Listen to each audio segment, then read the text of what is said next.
మొక్కల మీద పరిశోధనలు జరిపారు కదా, ఒక మొక్క గురించి మా ప్రేక్షకుల కోసం తెలియజేయండి సార్.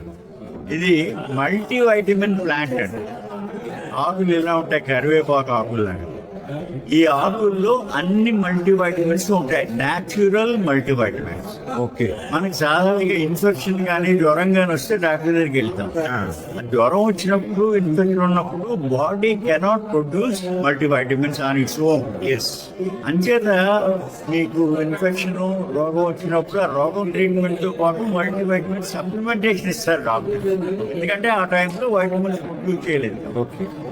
ఇది న్యాచురల్ గా దొరికే మల్టీ వైటమిన్స్ అండి. ఈ ఆకులు తింటే మల్టీ వైటమిన్స్ వేసుకోవట్లేదు. ఇది బొటానికల్ నేమ్ ఏంటండి? English name is multi vitamin. తెలుగులో చికోరిమస్ అంటారు. చికోరిమస్. అంటే చికోరిమస్ అంటే కూడా తెలియదు. ఓకే. మెడికల్ డిపార్ట్మెంట్ అంటే ఆ మల్టీ వైటమిన్ వాల్యూ తెలుసు. మా ఫాదర్ 102 years బతికారండి. ఆయన ప్రతిరోజు ఒక అరడైన ఆకులను వలిసి మింగేశాడండి.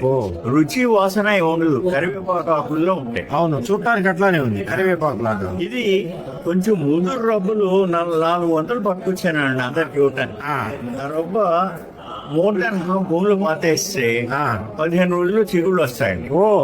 చెట్టు పెరుగుతుంది.